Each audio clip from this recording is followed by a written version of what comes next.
Question 2A May 22 करेंगे solve. हाँ भाई, 2A May 22 पेज क्या है ये 1207। चलो ये fourth question we are solving today exam वाला चलेगा। Yes, in a manufacturing company overheads are recovered as follows. Overheads are recovered as follows. कैसे रिकवर किए ओवरहेड्स? फैक्ट्री ओवरहेड्स बोलो as a percentage of direct wages. Administration overheads a fix percentage of factory cost. अच्छा, कुछ कुछ लोग क्या करते हैं मालूम है क्या? मुझे बाद में टेलीग्राम पे पूछते हैं, मैं आपको बता दूं कि सर ये आपने ऐसे सॉल्व किया, आईसीआई ने ऐसे सॉल्व किया। अब आईसीआई ने वैसे सॉल्व किया तो वो आईसीआई का एक पीडीएफ रहता है, बाद में वो चेंज करके वेबसाइट पे डालते हैं, बट वो चेंज वहाँ पे नहीं करते हो, दूसरा एक पीडीएफ डालते नीचे। समझ रहा है क्या? इनफैक्ट स्टडी मटेरियल के चेंजेस वाला भी नीचे एक पीडीएफ रहता है, वो डायरेक्ट उसमें चेंज नहीं करते हो, नीचे एक पीडीएफ लिखते हैं। और तो वो तो आप देखते नहीं हो। तो तुम 6 सब्जेक्ट पढ़ रहे हो, तुम्हें और भी काम है, मेरा काम सिर्फ इतना ही है, मैं एक ही सब्जेक्ट पढ़ता हूँ। तो मैं वो वेबसाइट पे रोज जाके देखता हूँ कि कुछ उन्होंने नया डाला है क्या भाई। समझ रहा है क्या? तो हम जो क्लास में बता रहे हैं बहुत आर&डी करके बता रहे हैं। समझ रहा है क्या? इस सब्जेक्ट के रिलेटेड कुछ भी हुआ तो सबसे पहले हमें वो जानने की क्यूरियोसिटी रहती है ना। समझ रहा है क्या? तो तुम बस प्रोसेस को ट्रस्ट करो। समझ रहा है ना? बाकी मैं कर रहा हूँ, उसके लिए पैसे दिए ना आपने मुझे, पैसे भी दे रहे हो और टेंशन भी खुद रख रहे हो। थोड़ा बहुत टेंशन दे सकते हो आप हमें इस बात का, बराबर है ना, कि सर आपका मटेरियल पूरा अपडेटेड होना चाहिए सर, ये एग्जाम क्वेश्चन रिसेंट तक होना चाहिए सर, ये काम है ना हमारा, करेक्ट और नॉट? उसके लिए पैसे दिए ना भाई तुमने। समझ रहा है क्या? एक्चुअल में है ना, ये हमारा काम है तो है जो कर रहे हैं हम लोग, बराबर है कि नहीं? बट इसके होने के बाद जो आपका काम है ना, वो तुम करो instead of doubting the first step. First step हम कंप्लीट करेंगे, सेकंड स्टेप आप कैरी ऑन करो ना वहां से, है या नहीं? चलो फिर, a company has furnished the following data related to 2 jobs undertaking by it in a period। तो job 1 job 2, direct material, direct wages, selling price, दिख रहा है क्या आपको ये? Profit as a percentage of cost है बच्चों, profit as a percentage of cost. You are required to compute percentage recovery rate of factory overheads and administration overheads. Calculate the amount of factory overheads, administration overheads and profit for each of these 2 jobs. Using the above recovery rate, determine the selling price to be quoted for job 3। Additional data of job 3 दिया हुआ है, direct material, direct wages and profit as a percentage of sales दिया हुआ है। Same question हमने class में solve किया है, अगर आपको याद नहीं तो उसका वो था जॉब 1102 एंड जॉब 1108। ऐसे 2 जॉब थे, आपको याद नहीं आते रहेंगे, बट ऐसे 2 जॉब थे, जॉब 1102 एंड जॉब 1108। फिर उसका डेटा था कुछ, साइमल्टेनियसली इक्वेशन से हमने सॉल्व किया था। एनीवे चलो आज कर लेगा। अभी ऐसे समझो कि अपना टेस्ट चल रहा है 10 मार्क का, this is 10 marks exam question, करेंगे सॉल्व। क्वेश्चन पढ़ना है और एक बार पढ़ो, तुम पढ़ो, क्वेश्चन पढ़ो बेटा।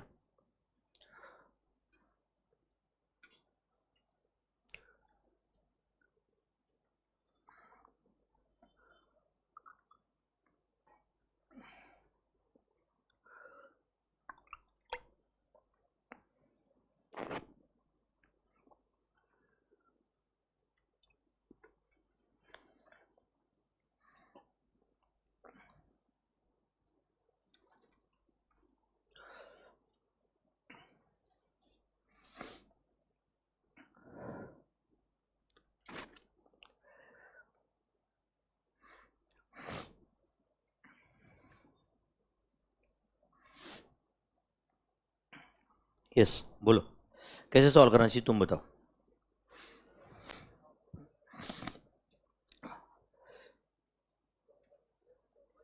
अपन ऐसे लेंगे बच्चों, देखो आप एग्री करते हो क्या? Let factory overheads be X% of direct wages and administration overheads be Y% of factory cost. चलेगा क्या? और अपने को फिर एक्स एंड वाई फाइंड करना है, that will be first question. नहीं समझा आपको? एंड एक्स एंड वाई आया तो वो जो जॉब 1 एंड जॉब 2 का डेटा है वो पूरा कंप्लीट भी हो जाएगा। नहीं समझा आपको? समझा क्या? एंड वो जो एक्स एंड वाई की वैल्यू आए उसके बेसिस पे और एक जॉब 3 है जिसका प्राइम कॉस्ट आपको दिया हुआ है।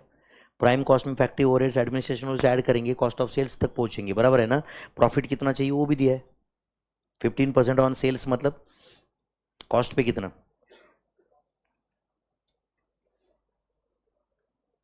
चलो, जो भी कॉस्ट आएगा डिवाइड बाय 85 इंटू 15 प्रॉफिट।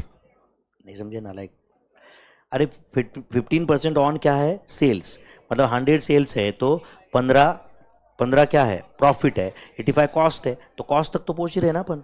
तो कॉस्ट डिवाइड बाय 85 इंटू 100 किए तो सेल्स आएगा, and cost divide by 85 into 15 किए तो प्रॉफिट आएगा। करेक्ट है, 15% ऑन सेल्स है ना। अच्छा 15% ऑन कॉस्ट होता तो बात ही खत्म, कॉस्ट का ही 15% ऐड करके सेल्स पे पहुंचते ना अपन। अच्छा 15% ऑन सेल्स ऑन कॉस्ट, इतना बेसिक अक्ल है ना अपने को। चलो बोलो फिर अभी क्या लिखो। लेट, स्टेटमेंट तो बाद में बनाएंगे ना, या पहले स्टेटमेंट ही बना दे। स्टेटमेंट के पहले अपन सिर्फ ये सेंटेंस लिख लेते, write down, let factory overheads be, let factory overheads be, बोलो X% of direct wages and, बोलो and administration overheads be Y% of factory cost, Y% of factory cost. फिर स्टेटमेंट बना देंगे अपन, चलेगा, ठीक है, write down, statement showing factory cost of 2 jobs. इसी में कर दो, कंटिन्यू चलेगा। स्टेटमेंट शोइंग, जस्ट एक बता दूं, सुन रहे हो क्या, पर्टिकुलर सुनो तो, पर्टिकुलर्स और जॉब 1 जॉब 2, जॉब 1 और जॉब 2 का कॉलम थोड़ा बड़ा रखो विड्थ में, क्योंकि उसमें एक्स वाई सब आने वाला है। आप समझे क्या मैं क्या बोल रहा हूँ। Statement showing factory cost of, बोलो टू, अच्छा सुनो सुनो, फैक्ट्री कॉस्ट मत लिखो, टोटल कॉस्ट लिखो, फैक्ट्री कॉस्ट तक नहीं, आगे भी पहुँचना है अपने को। नहीं समझा आपको, समझा ना। स्टेटमेंट शोइंग कॉस्ट ऑफ, बोलो 2 जॉब्स, सिर्फ फैक्ट्री कॉस्ट नहीं फाइंड करना है ना अपने को, सही है कि नहीं बच्चों। चलो क्या लिखो, particulars job 1 job 2, particulars job 1 job 2,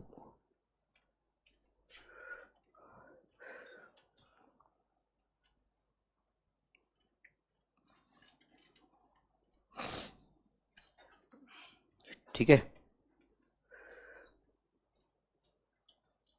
job 1 job 2, क्या लिखो उसमें,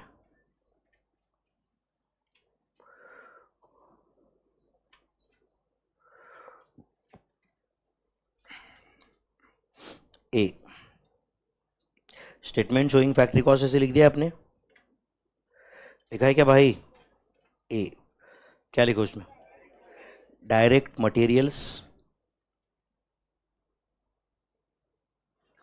डायरेक्ट मटेरियल्स रुपीज में 1,08,000 75,000, B direct wages, direct wages कितने 84,000 60,000। अच्छा अभी इसके बारे में क्वेश्चन पूरा साइलेंट है, कहीं पे कुछ डायरेक्ट एक्सपेंसेस के बारे में कुछ है नहीं, तो अपन इन दोनों के टोटल को ही प्राइम कॉस्ट बोलेंगे, तो सी प्राइम कॉस्ट,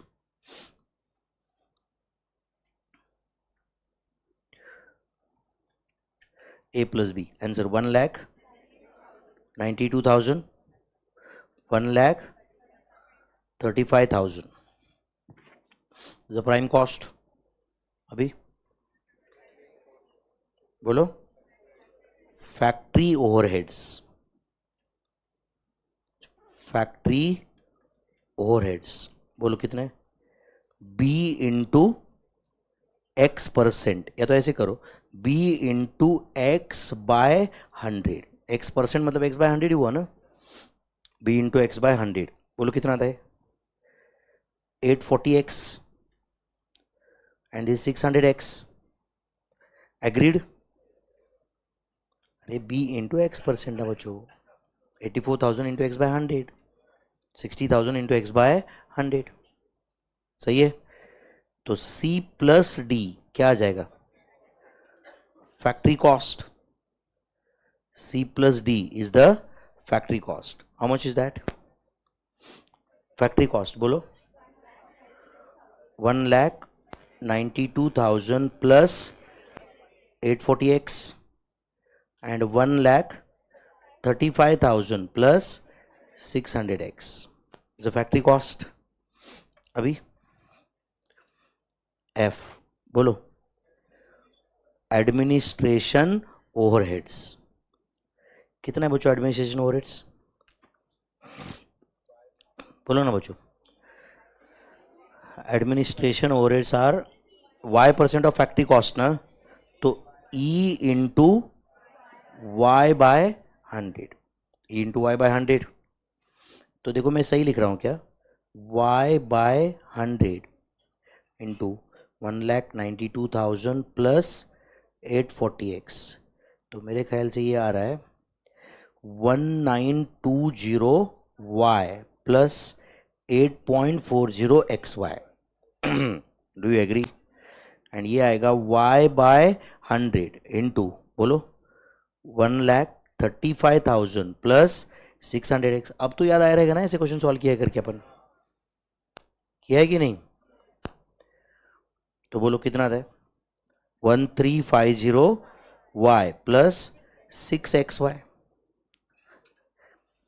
तो समझते हैं, जो पढ़ाई करके गया है उसको कम से कम 6-7 क्वेश्चन तो ऐसे मिल ही जाएंगे कि जो हाँ भाई देखा है, देखा है, ये देखा है, ये देखा है कि नहीं? उधर ही आ जाएंगे अपने को 55-60 मार्क तो उधर ही हाथ में आ जाएंगे, है कि नहीं? एडमिनिस्ट्रेशन ओवरहेड्स तक आ गए. अभी टोटल कॉस्ट और कुछ है नहीं, तो अपन उसको टोटल कॉस्ट बोलेंगे. Tell me, is it E plus F? कुछ और सेलिंग ओवरहेड्स वगैरह दिए रहते तो वो भी ले लेता भाई. E प्लस F बोलो कितना था? Is it 840x plus 1920y plus 8.4xy plus 1,92,000? सही है क्या? बताओ आप मुझे, ये जो मैंने लिखा है सही है क्या? सिर्फ मैंने सीक्वेंस में तो एक्स वाई अनेक नंबर ऐसे ले लिया, बराबर है? सही है क्या? चलो बोलो. जॉब 2 का 600x plus 1350y plus 6xy plus 1,35,000 total cost है ये, सही है? और अपने को क्या दिया हुआ है? चलो write down. H selling price दिया हुआ है. सेलिंग प्राइस दिया है, बोलो कितना है सेलिंग प्राइस? 3,33,312 एंड 2,52,000. अच्छा, ये सेल्स के अंदर प्रॉफिट कितना दिया है वो भी दिया है क्या? प्रॉफिट कॉस्ट पे या सेलिंग प्राइस पे? कॉस्ट पे. तो एक काम करो, लिखो ऐसे. H तक लिखे क्या आप लोग? लिखो I लिख रहे हो भाई? अब H तक आए सब लोग? अब लिखो ये सेलिंग प्राइस है जॉब का. I profit. अब क्या लिख रहे हैं अपन? प्रॉफिट. डायरेक्ट लिख रहा हूं मैं प्रॉफिट. मैं जो कैलकुलेशन कर रहा हूं वो सही है क्या आप मुझे बता देना. ये 3,33,312 ये सेल्स है, तो इसका मतलब अगर कॉस्ट जो है ना बच्चों वो 100 है तो प्रॉफिट 12 होता है. कॉस्ट 100 है तो प्रॉफिट 12 है. एंड सेलिंग प्राइस 112 होता है, तो ये 112 है तो 12 कितना? समझा क्या आपको ये? एंड अगर आप वो 12 की जगह 100 से मल्टीप्लाई करते हो तो कॉस्ट ही आ जाता. नहीं समझा आपको? कुछ गए क्या दिमाग में? एंड आप बताओ, इधर 2,52,000 ध्यान है क्या? इधर बताओ कितना है प्रॉफिट? 20% on cost. मतलब अगर 100 कॉस्ट है तो 20 प्रॉफिट है. एंड सेल्स कितना है 120, तो ये 120 है, तो बोलो 20 जो है वो प्रॉफिट है, एंड सेल्स कहाँ है समझाना, कॉस्ट कहाँ है समझाना। फिर यहाँ पे 20 की जगह अगर आप 100 से मल्टीप्लाई कर दे तो क्या आ जाता है कॉस्ट, तो बोलो 333,312 divide by 112 into 12, answer is 35,712, ये प्रॉफिट है, एंड इधर 42,000। तो बताओ बच्चों HIJ टोटल कॉस्ट, और एक बार मिला क्या टोटल कॉस्ट अपने को, कैसे मिला बोलो, H माइनस आई। अच्छा ये टोटल कॉस्ट का भी फॉर्मूला हो सकता था क्या वैसे। अच्छा H माइनस आई की जगह ऊपर जो 12 है ना बच्चों, आप करो कैलसी पे 333,312 करो, 333,312 डिवाइड बाय 112 किए क्या आप लोग, इंटू 100 करो, इंटू 100 क्या आया 297,600। देखो ये यही रहेगा H माइनस आई करके भी, नहीं समझा आपको ये। एंड अगला करो 2,52,000 डिवाइड बाय 120 करो ना बच्चों, 2,52,000 डिवाइड बाय 120 इंटू 100 2,10,000, एंड ये H माइनस आई करके भी उतना ही रहेगा। सही है बच्चों। ये टोटल कॉस्ट अपने को 2 बार मिला क्या फिर पूरे वर्किंग में, कहां कहां पे मिला, एक G में है टोटल कॉस्ट और J में भी है, तो can we equate G and J, can we equate G and J। तो ये टेबल तो क्लोज हो गया अभी, उसके नीचे लिख लेते equating G and J from about table, ऐसे चलेगा क्या, या सीधा सीधा फ्रॉम अबाउट टेबल बोल के कैन वी फॉर्म 2 इक्वेशंस। यहां तक कितने लोग आए बराबर आए, ओके टेबल के नीचे लिख देना इक्वेटिंग G एंड बोलो J from about table, from about table, हाँ बोलो जल्दी बताओ। 840x plus 1920y plus 8.40xy is equal to 297,600 minus 1,92,000, 1,05,600। ज़्यादा हो गया क्या, थोड़ा थोड़ा रिस्क लिया क्या मैंने, प्लस मैं लेफ्ट हैंड साइड में प्लस 1,92,000 लिखने वाला था, इज इक्वल टू 297,600, तो 1,92,000 में उसी साइड में लिखे गया, नहीं भाई सॉरी सॉरी बोला ना एक बार, plus 1,92,000 is equal to 297,600, therefore 840x plus 1920y plus 8.40xy is equal to, अब बताओ 1,05,600, दिस इज इक्वेशन 1। कुछ लोगों का मुंह देख के ही कॉन्फिडेंस ही कम हो गया, बाद में वापस 6 महीने के बाद में, sir nowhere in about table 1,05,600 was there, from where you are copied. After so much of the deep analysis, I am not able to understand. Kindly guide. बोलो भाई सेकंड इक्वेशन बताओ, 600x plus 1350y plus 6xy, अभी लिख दूं क्या at least उतना ही दूसरे equation में, हाँ बोलो 2,10,000 माइनस 1,35,000 कितना था 75,000, do you agree, this equation 2। तो इक्वेशन 1 एंड 2 में से पहले अपने को इक्वेशन 2 को अपन दोनों साइड 1.4 से मल्टीप्लाई करते हैं, करेंगे क्या, तो 6xy 8.4xy हो जाएगा, समझा क्या। तो लेट अस मल्टीप्लाई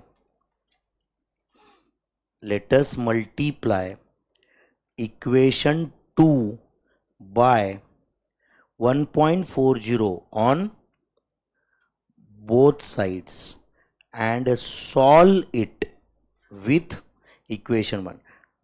अब सवाल यह है कि सर आपको किसने बोला 1.40, तो एक नंबर था 8.40 XY, दूसरा नंबर था, बोलो इधर, बोलो इधर 6XY। तो मैंने क्या किया, 8.4 डिवाइड बाई 6 ऐसे कैलसी पे किया, तो कितना आया 1.4। एंड फिर मुझे ऐसा लगा कि मैं 6 को 1.4 से मल्टीप्लाई करूंगा तो 8.4 आ जाएगा। डन? यस। चलो बोलो फिर, इक्वेशन 2 को मल्टीप्लाई करो फिर, पहले दोनों साइड 1.40 से, बोलो जल्दी। 840x plus 1.4 into 1350 1890y plus 8.40 XY is equal to 1,05,000।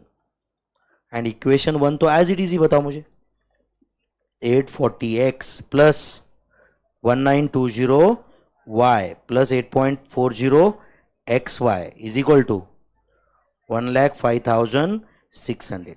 तो ये दो इक्वेशन का एडिशन करें या सब्ट्रैक्शन? तो minus minus minus minus, subtraction मतलब प्लस का माइनस होता है, माइनस का प्लस, तो this is cancel, this also cancel, बराबर है। तो 1890 minus 1920 is it minus 30y is equal to minus 600, therefore y is equal to 20। तो क्या है ये y? बोलो, administration overheads are 20% of factory cost. Factory cost, factory overheads नहीं, factory cost. अब प्रीवियस क्वेश्चन में मैंने किया था, आपने रेक्टिफाई किया था, याद है क्या? फैक्ट्री ओवरहेड्स का था उधर। अब कुछ कुछ ऑथर्स ने उन्होंने फैक्ट्री कॉस्ट का ही लिया था, और भी आंसर अलग है उनका। इसलिए मैं बोला था कि भाई जो अपन क्वेश्चन है उसके हिसाब से क्लास में सॉल्व किए। अब कोई क्वेश्चन का एक वर्ड चेंज करेगा तो आंसर भी चेंज होगा ना, है कि नहीं? y 20 मिल गया। By putting the value of y in any of the equation, can you get x? Let us use equation 1. Let us use equation 1. तो चलो equation 1 में क्या पुट करें? 840x plus 1920 into 20 plus 8.40x into y कितना है 20 is equal to 1,05,600।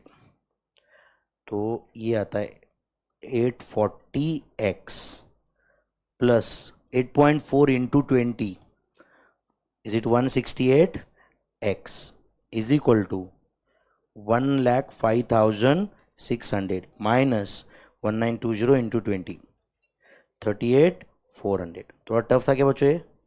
तो 840 plus 168 1008x is equal to 1,05,600 minus 38,400 कितना है 67,200 डिवाइड बाय 1008। आंसर इज 66/2 चलेगा क्या?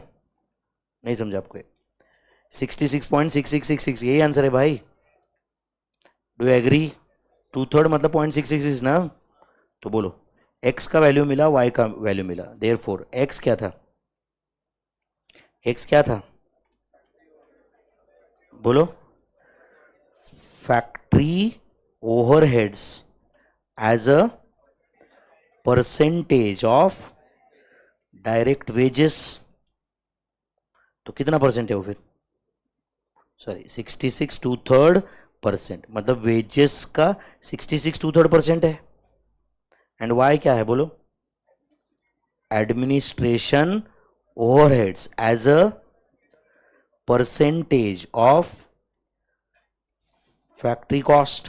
कितना परसेंट है वो? 20%। तो फैक्ट्री कॉस्ट के 20%। Agreed my friends? Agreed my friends? तो आप बताओ बच्चों कितने क्वेश्चन का आंसर दिए हम लोग अभी तक? एक बार पहला question, compute the percentage recovery rate, मिला क्या आपने को? Calculate the amount of factory overheads, administration overheads and profit for each of 2 jobs. तो फैक्ट्री ओवरहेड्स, एडमिनिस्ट्रेशन ओवरहेड्स वैसे अपन ने कैलकुलेट किए, सिर्फ एक्स वाई की वैल्यू पुट करना बाकी है। चलेगा क्या? चलेगा क्या? तो ये टेबल वापस बनाए या उधर ही लिख दो? कुछ भी चल सकता है, थोड़ा ज़्यादा हो जाएगा ना। अभी तो बहुत मस्त लगेगा ये पढ़ सुन, पर बाद में सुधरेगा नहीं कब क्या लिखा है। समझा कि मैं क्या बोल रहा हूँ? बाद में सुधरेगा नहीं, क्योंकि ये इतना रामायण करके पर ऊपर आके अगर यहाँ पे मैंने एक्स का वैल्यू पुट कर दिया तो आपको समझेगा ही नहीं कि एक्स का वैल्यू आया कहाँ से, समझा है नहीं?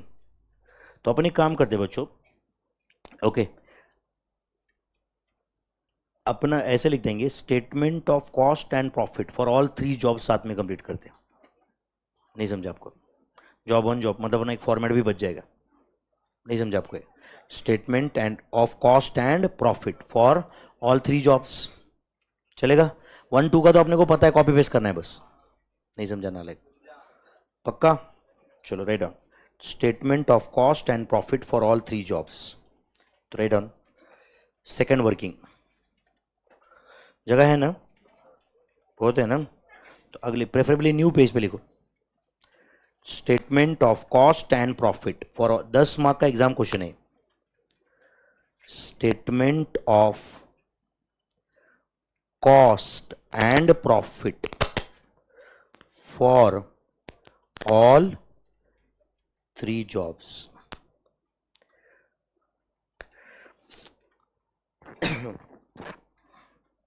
Statement of cost and profit for all 3 jobs. चलो पर्टिकुलर्स सामने, जॉब 1 जॉब 2 जॉब 3, ऐसे 3 कॉलम्स बना दो। Particulars job 1 job 2 job 3।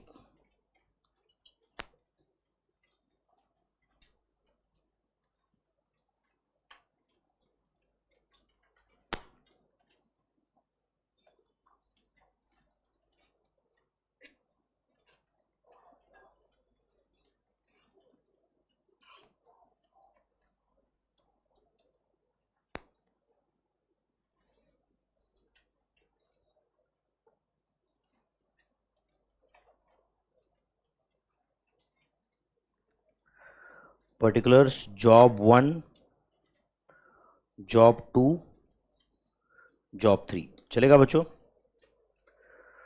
करेंगे क्या कंप्लीट हम लोग? अच्छा, जॉब 1 एंड जॉब 2 का तो सेल्स तक अपने को सब पता है,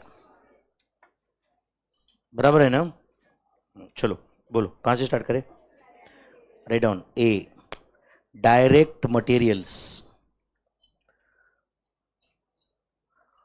डायरेक्ट मटेरियल्स कितना है? जॉब 1 का डायरेक्ट मटेरियल 1,08,000, जॉब 2 का 75,000, जॉब 3 का 68,750। Very good, direct materials.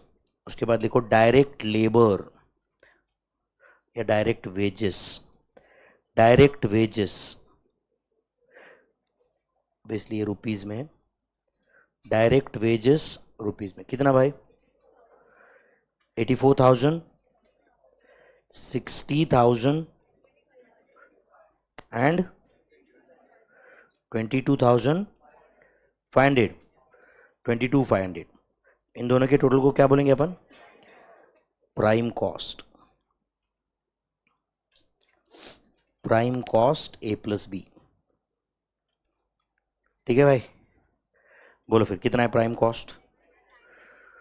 कितना? 1,92,000, 1,35,000, 91,250। ठीक है, डी फैक्ट्री ओवरहेड्स। अच्छा, फैक्ट्री ओवरहेड्स अपने को पता नहीं थे, बट अपन ने X% ऑफ वेजेस एज्यूम किया था एंड एक्स का वैल्यू फाइंड किया है अपन ने। कितना आया था एक्स? 66 2/3%। तो tell me, can I say it is B into 66.66666%? Do you agree? तो 84,000 इंटू इंटू इन शॉर्ट 2/3 होता है। 66.66 मतलब 2/3, 33 1/3% मतलब 1/3। समझता है क्या आपको? तो इज इट 40,000 एंड कितना? 15,000। तो ये फैक्ट्री ओवरहेड्स ऐड करने के बाद जो आएगा सी प्लस डी, उसको क्या बोलेंगे? Factory cost. Obviously factory cost for the respective job. तो tell me, is it C plus D factory cost? बोलो कितना आता है? 2,48,000। Next 1,75,000, 1,06,250 the factory cost. और F एडमिनिस्ट्रेशन ओवरहेड्स. अच्छा, एडमिनिस्ट्रेशन ओवरहेड्स हमने ऐसे एज्यूम किया था कि y% of factory cost, and y का वैल्यू अपन फाइंड कर चुके. कितना है वो? 20%. तो मैं E इंटू 20% ऐसे कर दूं क्या? E इंटू 20%, बोलो फिर कितना था?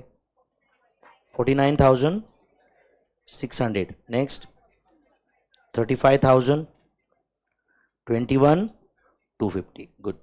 तो एडमिनिस्ट्रेशन ओवरहेड्स ऐड होने के बाद फैक्ट्री कॉस्ट में क्या बोलेंगे अपन उसको? Total cost. Total cost is it E plus F? Is it E plus F? बोलो आंसर. 2,97,600, 2,10,000, 1,27,500. Total cost. चलो पहुंचे टोटल कॉस्ट तक अपन. अभी प्रॉफिट लिखेंगे पहले. चलो राइट डाउन H प्रॉफिट. चलेगा क्या? चलो मुझे बताओ, ये जॉब 1 का प्रॉफिट क्या था? 12% ऑन कॉस्ट. सुनो तो बच्चों, तो इधर मैं ऐसे लिख देता हूं 2,97,600 इंटू 12%. कोई प्रॉब्लम? 297,600 इंटू 12% कितना है बोलो? 35,712. जिसका जिसका कैलकुलेशन दिखा रहे हैं ना अपन. फिर जॉब 2 का 20% ऑन कॉस्ट था. कॉस्ट फाइंड कर चुके हैं क्या अपन? 2,10,000 का कितना परसेंट? 20%. आंसर 42,000. एंड ये जॉब 3 का जो प्रॉफिट है ना बच्चों, वो कितना है? 15% ऑन सेल्स. सुनो तो बच्चों, तो ये सुनो सुनो सुनो, ये 127,500 ये कॉस्ट है, तो ये 15% ऑन सेल्स है. तो 2 मिनट के लिए मान लो कि सेल्स 100 है, तो प्रॉफिट कितना होगा? 15, क्योंकि 15 ऑन सेल्स है ना, तो कॉस्ट कितना रहेगा? 85. तो ये 127,585 है, तो 15 कितना? समझा क्या आपको ये? एंड अगर वो डिवाइड बाय 85 करके इंटू 15 की जगह इंटू 100 करते तो डायरेक्ट सेल्स ही आ जाता. कितना आता है बताओ? 22,500. And write down sales. Tell me, is it G plus H? And अब तुम एक्चुअल में चेक करो कि जो अपने को दिया था वो जॉब 1 एंड 2 का, वो भी टैली हो रहा है क्या? 297,600 प्लस 35,712 कितना है वो बोलो? 3,33,312. ये क्वेश्चन में दिया था बच्चों 2,52,000 दिया था क्या? अच्छा ये दिया था, वापस कैसे आया? ये कैसे क्या मैच हुआ बराबर? अरे ये लेके तो अपन XY% लाए थे ना, है कि नहीं? इसके बेसिस पे तो अपन X एंड Y वो परसेंटेज लाए थे ना, इक्वेशंस बना के. And last 1,50,000 is the selling price for job 3. तो अब एक बार क्वेश्चन पढ़ो और मुझे बताओ, हम तीनों क्वेश्चन के आंसर दिए क्या? दिए क्या? तो ये 1,50,000 जो है, ये है 1,50,000 जो है, ये क्या है? It's a selling price to be quoted for job 3. वैसे और एक बार लिखना है तो लिख दो. सेलिंग प्राइस बोलो टू बी कोटेड फॉर, बोलो job 3. Selling price to be quoted for job 3. कितना है selling price to be quoted for job 3? फिर 1,50,000 selling price to be quoted for job 3. Is it 1,50,000? एक बार वापस तीनों क्वेश्चन पढ़ो और बताओ हमने तीनों का आंसर दिए क्या?